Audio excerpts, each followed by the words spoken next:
오늘은 무엇으로부터 마음을 지킬 것인가, 무엇으로부터 마음을 지킬 것인가 라는 주제로 하나님의 마음을 알아가겠습니다. 말씀이 조금 난해한데 오늘 말씀을 세번역으로 읽으면 여러분들이 이해하기가 더 쉬울 것 같습니다. 우리 세번역 성경으로 다시 한번 교독하겠습니다. 아이들아, 내가 하는 말을 잘 듣고 내가 이르는 말에 귀를 기울여라. 이 말에서 한시도 눈을 떼지 말고 너의 마음속 깊이 잘 간직하여라. 이 말은 그것을 얻는 사람에게 생명이 되며 그의 온몸에 건강을 준다. 그 무엇보다도 너는 내 마음을 지키라. 그 마음이 바로 생명의 근원이기 때문이다. 왜곡된 말을 내 입에서 없애버리고 속이는 말을 내 입술에서 멀리하여라. 눈으로는 앞만 똑바로 보고 시선은 앞으로만 곱게 두어라. 발로 디딜 곳을 잘 살펴라. 내 모든 길이 안전할 것이다. 좌로든 우로든 빗나가지 말고 악에서 내 발길을 끊어버려라. 아멘. 오늘 말씀은 하나님이 한 시대에서 가장 잘 나가던 솔로몬 왕을 통하여 여러분에게 하신 말씀입니다.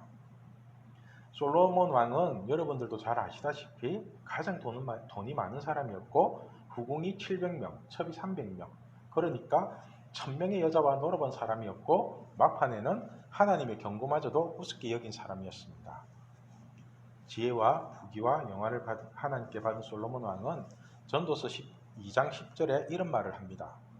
무엇이든지 내 눈이 원하는 것은 금하지 아니하며 무엇이든지 내 마음이 즐거워하는 것을 막지 아니하였으니. 부럽죠? 쉽게 말해 자기는 하고 싶은 거 다 해봤다는 겁니다. 돈을 쓰고 싶은 대로 다 써봤고 여자랑도 놀고 싶은 만큼 다 놀아봤다는 겁니다. 이렇게 하나님께 받은 지혜로 자기 하고 싶은 거 다 하고 이방 여인과 놀아나다가 결국은 하나님마저 떠나게 됩니다. 그래서 하나님은 열왕기상 11장 9절에서 12절에 솔로몬에게 이렇게 경고합니다. 9절, 솔로몬이 마음을 돌려 이스라엘의 하나님 여호와를 떠남으로 여호와께서 그에게 진노하시니라. 여호와께서 일찍이 2번이나 그에게 나타나시고, 그죠? 우리 하나님은 경고도 없이 혼내는 분이 아닙니다. 여기서 2번이라고 표현을 했으니까 딸랑 2번 경고한 것이 아니라 알아듣게끔 2번이나 경고를 했는데도 솔로몬이 거부를 했다는 겁니다. 10절, 이 일에 대하여 명령하사 다른 신을 따르지 말라 하셨으나 그가 여호와의 명령을 지키지 않았으므로 11절, 여호와께서 솔로몬에게 이르시되 내게 이러한 일이 있었고 또 내가 내 언약과 내가 내게 명령한 법도를 지키지 아니하였으니 내가 반드시 이 나라를 내게서 빼앗아 내 신하에게 주리라.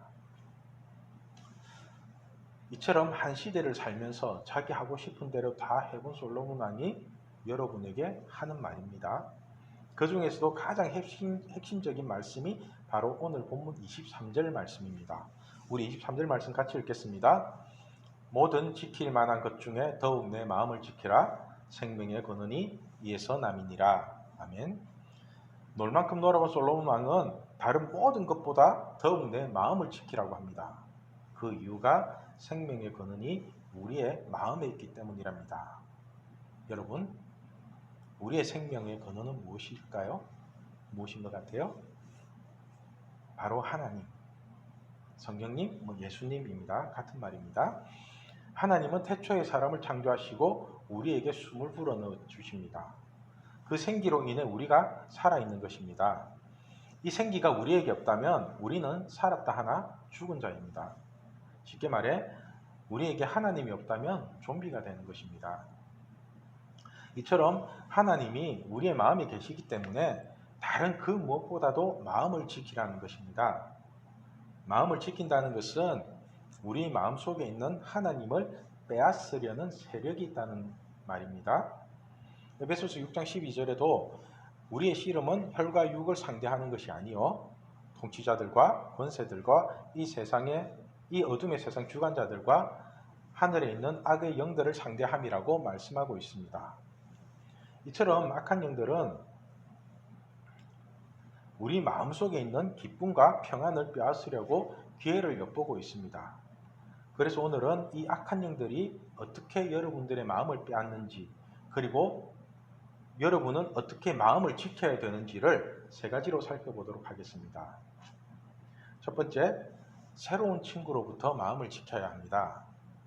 여러분, 이제 코로나와 상관없이 계속해서 대면 수업을 하지요. 그죠? 중간고사도 치고 새로운 친구들도 많이 만나고, 특히 이번에 고등학교로 진학하게 된 친구들은 거의 다 모르는 친구들 아닌가요? 그런데 여러분은 새로운 친구를 사귀는 게 쉬운가요? 어렵죠. 그럼 여러분은 새로운 친구를 많이 사귀는 게 좋다고 생각해요? 아니면 기존에 알고 있는 친구와 더 친해지는 게 좋다고 생각해요? 어떤 거예요? 아무 생각이 없나요? 사람들은 친구가 많으면 좋을 줄로 착각을 하는 것 같습니다. 다다익선이라고 친구도 많으면 많을수록 좋다고 생각을 하는데, 아는 사람이 많은 것과 친구가 많은 것은 다른 개념입니다. 친구가 많다는 것은 엄밀히 말하면 진정한 친구는 한 사람도 없다는 것일 수도 있습니다. 제가 여러분에게 권하고 싶은 것은 새로운 사람을 많이 만나기보다는 한 사람을 깊이 있게 사귀라는 겁니다. 친구가 많으면 많을수록 그냥 아는 사람에 가깝습니다.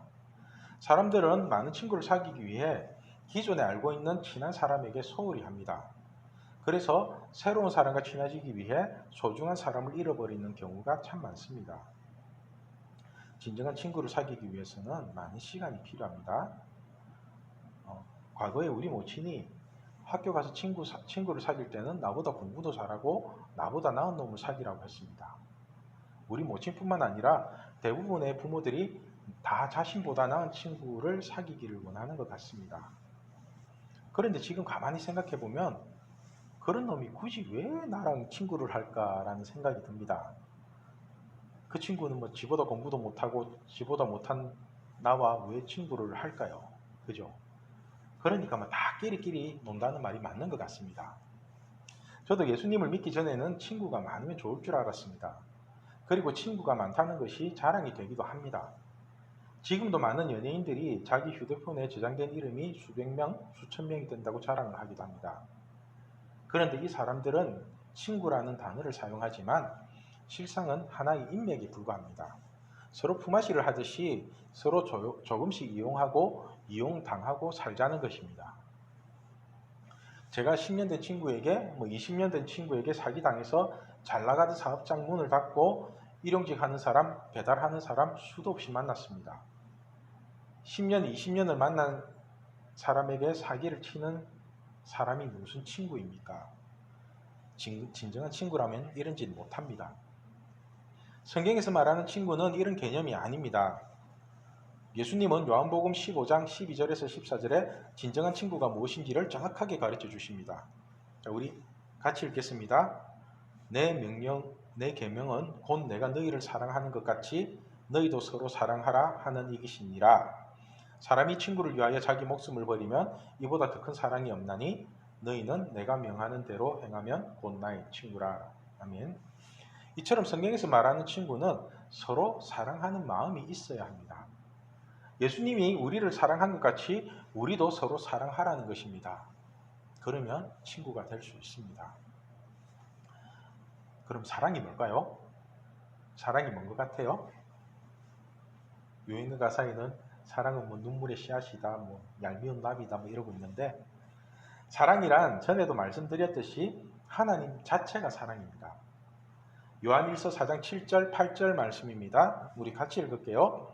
사랑하는 자들아 우리가 서로 사랑하자. 사랑은 하나님께 속한 것이니 사랑하는 자마다 하나님으로부터 나서 하나님을 알고 사랑하지 아니하는 자는 하나님을 알지 못하나니 이는 하나님은 사랑이심이니라. 아멘. 성경은 정확하게 말합니다. 하나님이 사랑이라고. 또 사랑하지 아니하는 자는 하나님을 알지 못한다고. 그러니까 하나님을 모르는 사람은 사랑을 모릅니다. 반대로 하나님을 더 깊이 알면 알수록 진정한 사랑이 무엇인지를 깨닫게 된다는 말입니다. 하나님을 믿지 않는 사람은 입으로는 사랑을 말하지만 실상은 사랑이 뭔지도 모릅니다. 그래서 엄밀하게 말하면 하나님을 믿는 사람끼리는 친구가 되기 쉽습니다. 하나님, 예수님, 그리고 말씀이라는 공통분모가 있기 때문에 기본적인 사랑이 깔려 있습니다. 저도 신대원에 가서 진짜 좋은 친구 한 명을 사귀게 되었습니다. 저는 신대원에 가기 전에 사람들에게 너무 많은 배신을 당해가지고 새로운 사람을 만나는 것 자체가 싫었습니다. 그래서 신대원 입학할 때 결심하기를 사람들과 가급적 말을 안 한다. 그리고 내 할 짓만 열심히 하다가 졸업한다. 이렇게 마음먹고 신대원에 입학했습니다. 입학하면 우리 이제 자기소개하는 시간도 가지잖아요. 그때 자기소개를 할 때 저는 앞에 나가서 이렇게 말했습니다. 저는 부끄러움이 많아서 앞에 나서는 것을 싫어합니다. 그냥 맨 뒷자리에 조용히 있을 테니까 저에게 가급적 말 걸지 마시고 그냥 가만히 두시면 감사하겠습니다. 이렇게 소개를 했더니 동기들이 참 신기하게 저를 쳐다보더라고요. 그런데 이런 저에게 계속해서 말을 걸어오는 동생놈이 하나 있었습니다. 저는 잘 기억도 안 나는데 그놈 말로는 제가 3번이나 그놈을 거절했다고 합니다. 아무튼 그렇게 친해지고 난 뒤에는 3년 동안 그놈하고 밥 같이 먹고 서로가 서로를 챙기면서 지금까지도 잘 지내고 있습니다. 서로 대화가 되고 마음이 통하는 친구입니다. 전에도 말씀드렸다시피 친구는 나이가 같은 사람이 아니라 코드가 맞는 사람이 친구입니다. 그놈하고는 믿음의 색깔도 비슷하고 서로 하나님을 잘 믿자고 서로 격려하기 때문에 아마도 특별한 이변이 없는 한 끝까지 함께 갈 수 있는 친구라고 생각합니다. 저는 여러분들이 이런 친구를 사귀면 좋겠습니다. 어중간하게 아는 사람들만 많은 것이 아니라 진짜로 마음을 나눌 수 있는 한 사람의 친구를 사귀면 좋겠습니다. 진정한 친구를 사귀기 위해서는 오랜 시간이 필요합니다. 그래서 많은 사람을 만나다 보면 한 사람에게 집중할 수가 없습니다. 얕은 관계에 많은 친구를 만들기보다는 깊은 관계에 한 친구를 사귀는 게 더 성경적이고 지혜로운 것입니다. 사랑이 하나이듯이 친구를 사귈 때에도 한 사람과의 깊은 만남을 통해서 서로 위로하고 서로 챙겨주는 그런 친구를 사귀시길 바랍니다. 사람들은 어색한 친목이 싫어서 자꾸만 새로운 사람을 만나는데 그 어색한 친목마저도 좋은 것이 진정한 친구입니다. 그냥 함께 있는 것 자체가 좋은 그런 친구를 사귀시길 바랍니다. 그러므로 여러분, 많은 친구를 만나기 위해 또 새로운 친구를 사귀기 위해 마음 빼앗기지 마시고 함께 기도해 줄 수 있는 친구, 함께 울어줄 수 있는 친구, 기존의 친구들을 더 소중히 여기고 그들과 더 깊이 있는 교제를 나누는 우리 신앙교회 중고등부가 되면 좋겠습니다. 뭔 말인지 아시겠죠?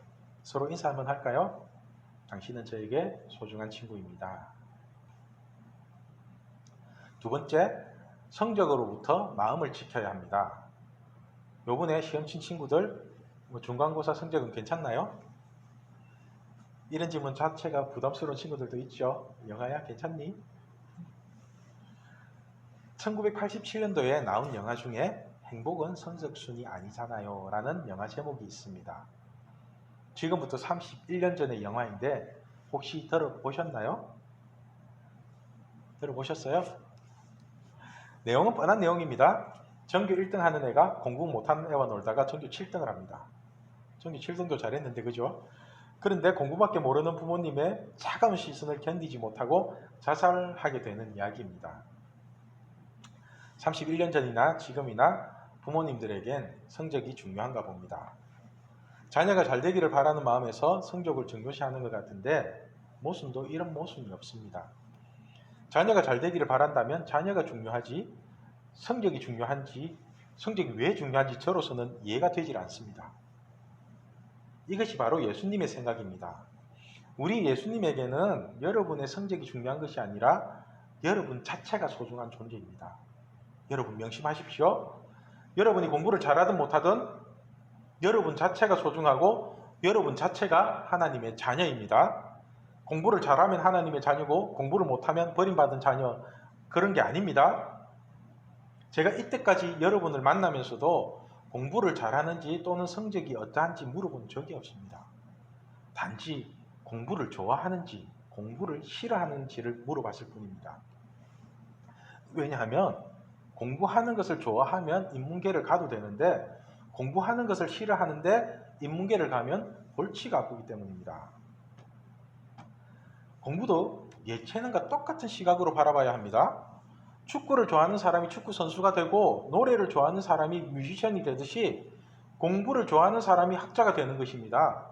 그렇지 않나요? 그래서 대학도 학자가 되기 위해서 가는 것이지 졸업장을 따기 위해서 가는 곳이 아닙니다.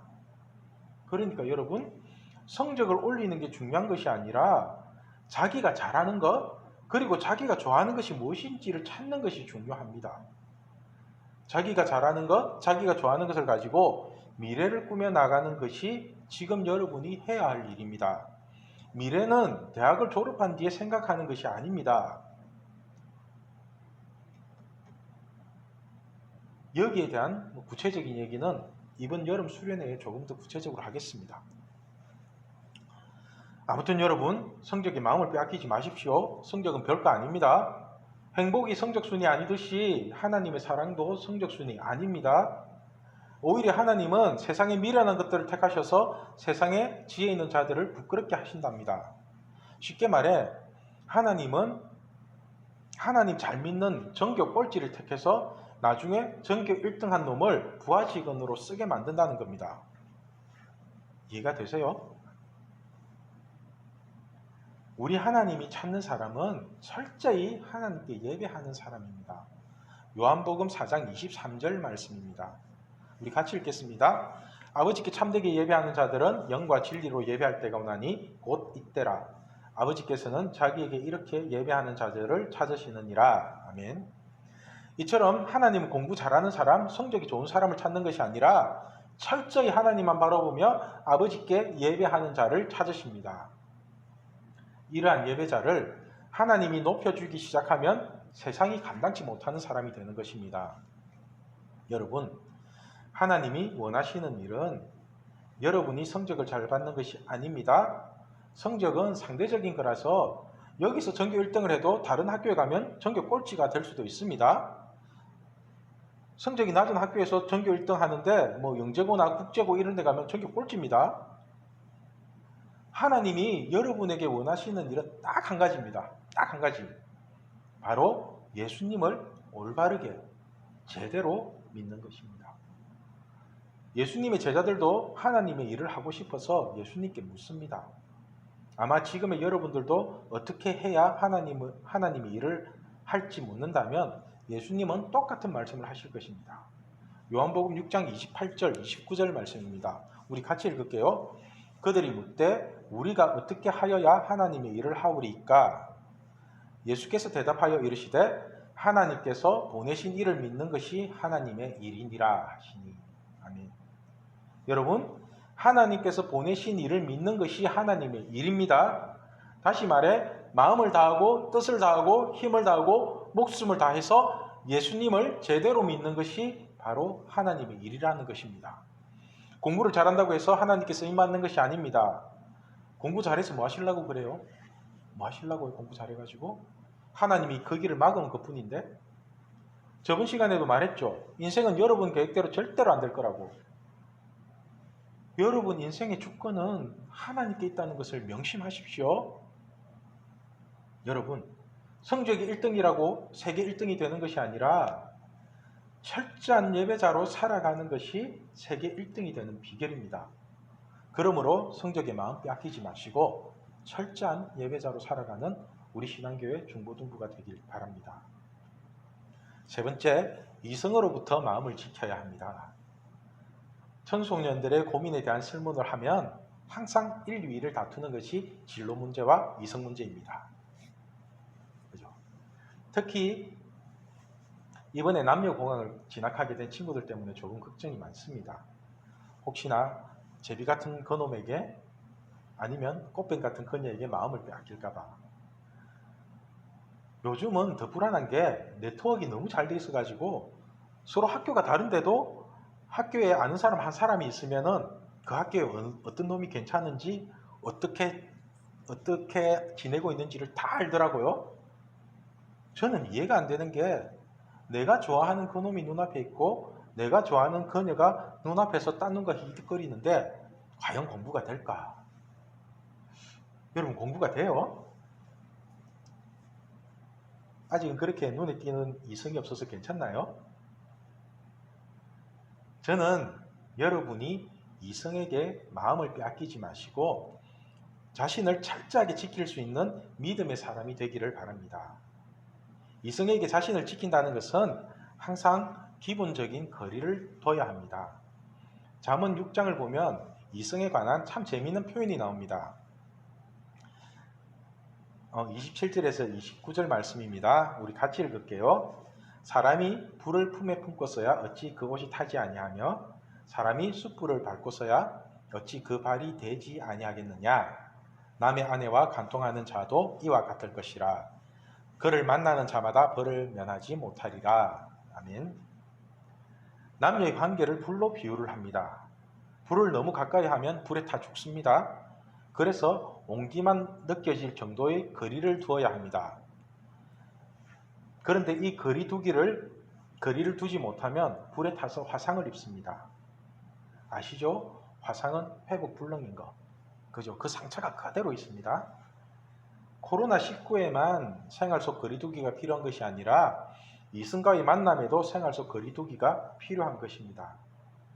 이러한 거리두기가 여러분의 마음을 지켜줄 것입니다.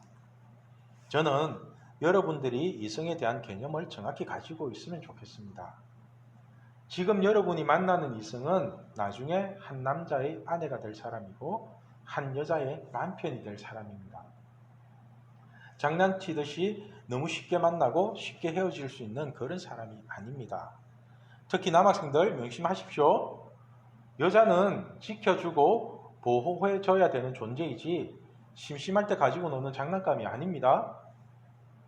그리고 우리 학생들, 남자는 존중하고 챙겨줘야 될 존재이지 필요할 때 써먹는 대상이 아닙니다. 하나님의 지혜를 받은 솔로몬도 이성에 대한 거리두기를 하지 못해서 하나님께 버림받게 되었다는 사실을 기억하시길 바랍니다. 여러분, 마음을 지킨다는 게 무슨 뜻인지 아세요? 마음을 빼앗겨 본 적이 있으세요? 이성에게든 성적에게든 새로운 친구에게든. 혹시 지금 다 빼앗기고 있나요? 우리가 마음을 지킨다는 것은 하나님을 향하고 있어야 될 마음이 다른 것을 갈망한다는 것입니다. 그래서 이것이 유혹인 것입니다. 하나님 외에 다른 것을 보게 하는 것이 유혹입니다. 여러분의 마음은 지금 하나님을 향하고 있습니까? 아니면 새로운 친구나 성적, 아니면 여러분 눈에 괜찮아 보이는 그놈에게, 그녀에게 향하고 있습니까? 말씀을 맺으려고 합니다. 여러분, 새로운 친구를 사귀겠다고 마음을 빼앗기지 마십시오. 오히려 기존의 친한 친구와 더 깊이 있는 사귐을 가지시길 바랍니다. 그냥 아무 말이 없어도 그냥 만남 자체가 기쁨인 친구, 그런 친구 한 사람을 깊이 있게 만나십시오. 이것이 진정한 친구를 사귀는 지혜입니다.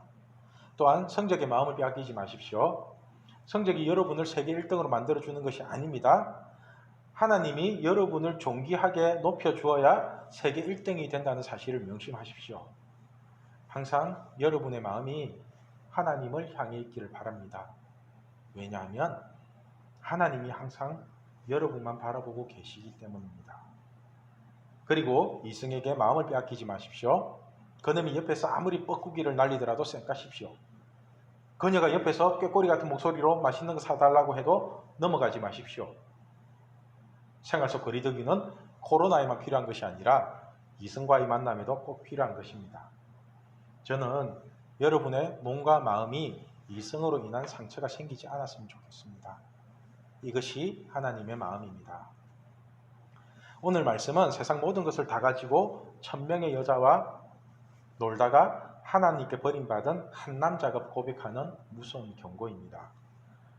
여러분, 무릇 지킬 만한 것보다 마음을 지키십시오. 하나님으로부터 멀어지게 하는 모든 것으로부터 여러분의 마음을 철저하게 지키십시오. 저도 하나님을 향하고 있는 저의 마음을 잘 지켜서 죽는 그날까지 하나님만 바라보며 살겠습니다. 우리 같이 천국 갑시다. 기도하겠습니다.